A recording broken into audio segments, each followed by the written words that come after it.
In the 1920s, a Russian psychologist named Bluma Zeigarnik was sitting in a busy cafe in Vienna. She noticed something strange about the waiters. These men were geniuses. They could remember complex orders for tables of 12 people without writing anything down. Steak for him, soup for her, wine for the gentleman. They never missed a beat. But Zeigarnik noticed something else. The moment the bill was paid, the very second the transaction was closed, the waiter forgot the order completely. If you asked him 5 minutes later what you ate, he would look at you with a blank stare. Why? Because the task was finished.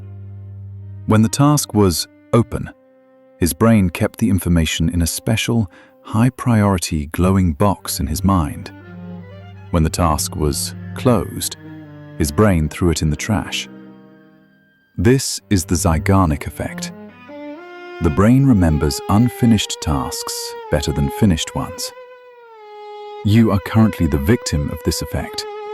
It is the reason you replay an awkward conversation from 3 years ago while you are trying to sleep. It is the reason a cliffhanger at the end of a TV show forces you to watch the next episode at 2 a.m. Your brain hates an open loop. It will torture you until you close it. Most people are slaves to this mechanism. They are anxious, distracted, and overwhelmed by open loops.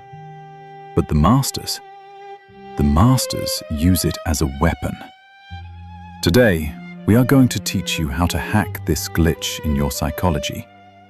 We are going to show you how to use strategic unfinished business to double your memory and cure your procrastination. The open loop. To understand this hack, you must understand the most passable more. You must understand that your brain is a completion machine. It does not like ambiguity. It does not like loose ends. When you start a task and do not finish it, your brain enters a state of cognitive tension. It is like a mental itch that you cannot scratch. This is why a song gets stuck in your head. Usually, it is just a fragment of the chorus. Your brain sings the chorus, but it doesn't know the ending, so it loops back to the start, over and over again. This is an open loop, and open loops consume working memory. Think of your brain like a computer. You have a limited amount of RAM, random access memory. Every unfinished task in your life, the email you need to reply to, the light bulb you need to change, the project due on Friday, is a program running in the background. You might not be thinking about them right now, but they are using up 5%, 10%, 15% of your RAM. If you have 50 open loops, your brain starts to lag. You feel foggy. You feel stressed. You think you are tired, but you are not tired. You are just buffering.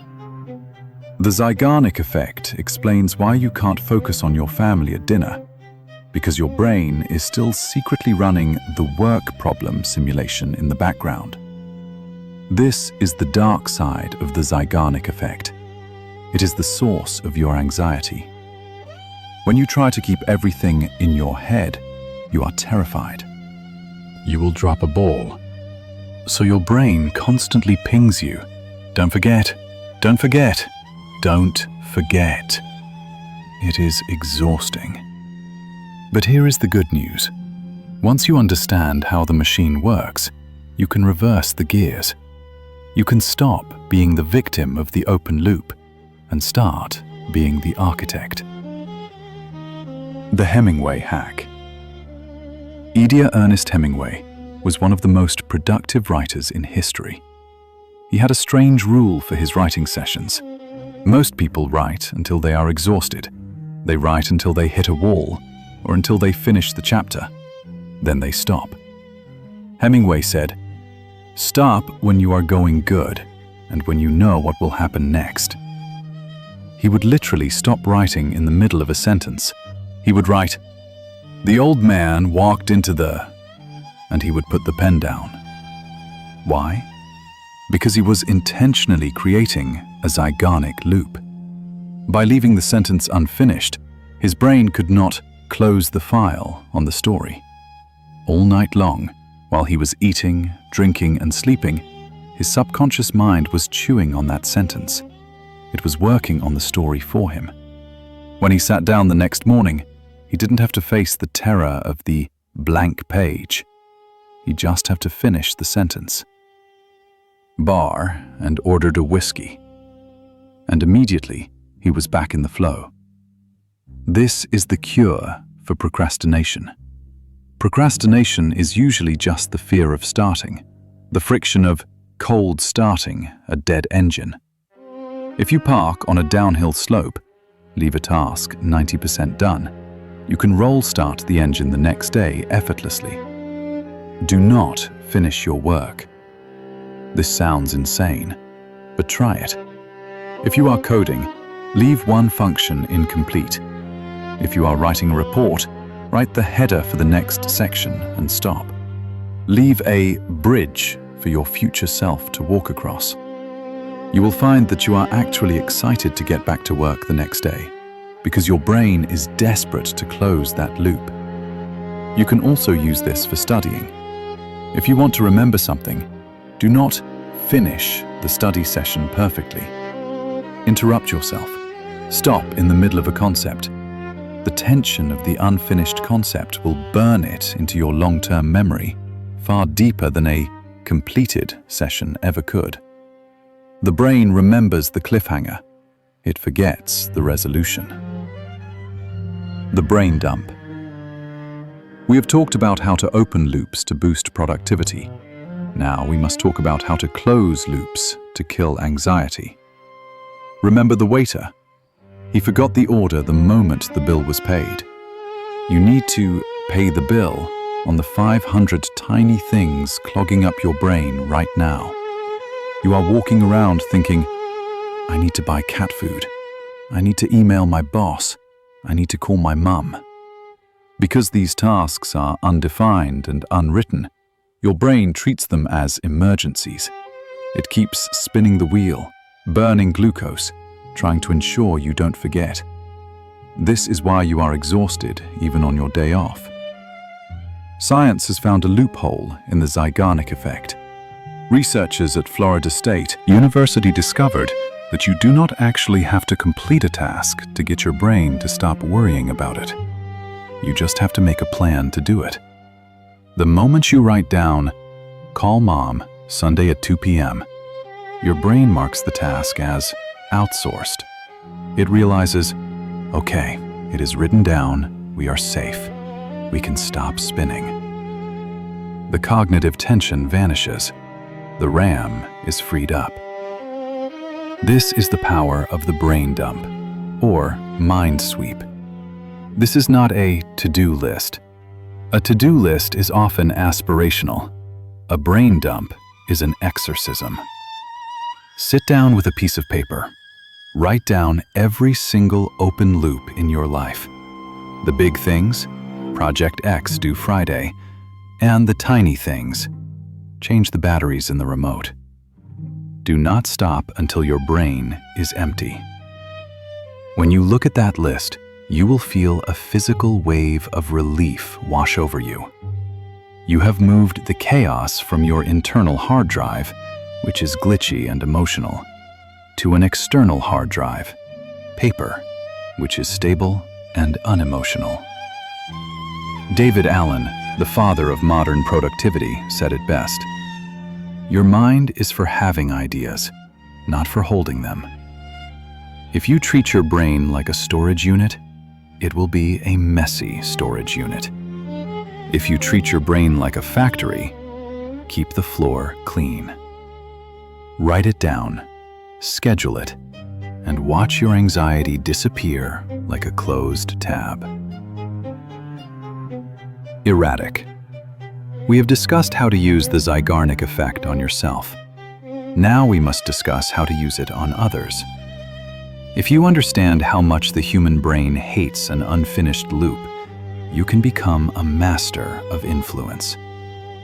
Think about the legend of Scheherazade from 1001 Nights. She was married to a king who beheaded his wives the morning after the wedding. To survive, she told him a story on their wedding night. But right as the story reached its climax, right as the hero was hanging off the cliff, she stopped. She said, "I am tired. I will finish it tomorrow." The king was so desperate to close the loop that he let her live another day. She did this for 1001 nights. She didn't survive because she was beautiful. She survived because she was an open loop. You can use this in your work and your relationships. Most people are overeager. They dump all the information at once. They walk into a pitch meeting and say, "Here is the solution, here is the price, here is the timeline." The client's brain says, "Okay, loop closed. I can stop paying attention now." The master opens a loop and refuses to close it immediately. In a meeting, say, "I have found a critical error in our strategy that is costing us money. But first, let's look at the Q3 numbers." Now, nobody is looking at their phone. They are staring at you, waiting for the error. You have hijacked their dopamine. This is the secret of clickbait on YouTube. This is the secret of Netflix binge watching. They are selling you curiosity gaps. If you want to be interesting, stop giving away the ending. In dating, do not text back instantly with your entire life story. Leave some mystery. In sales, do not reveal the price until the value is established. Make them work for the closure.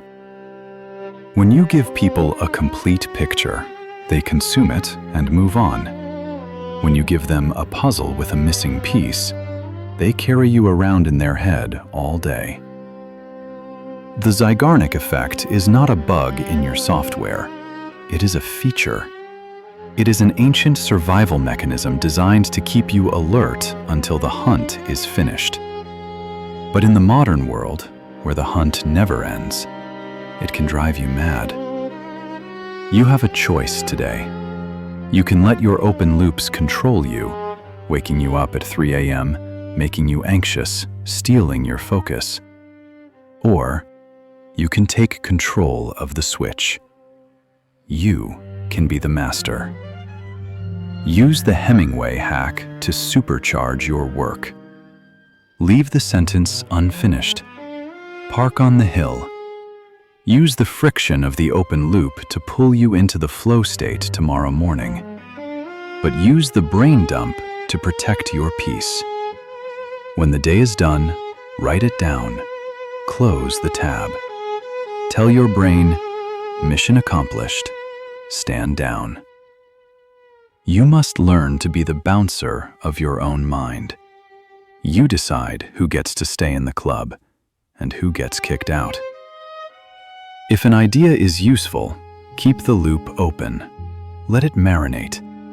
If a worry is useless, write it down and evict it.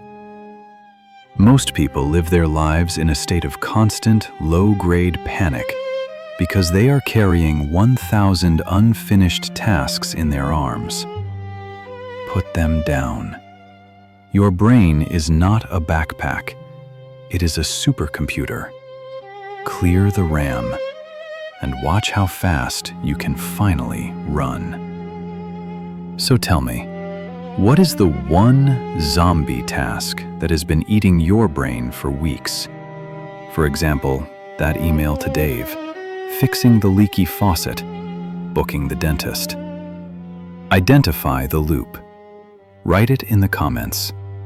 And then, do one of two things. Do it, or schedule it. Write the vow. I control the loop.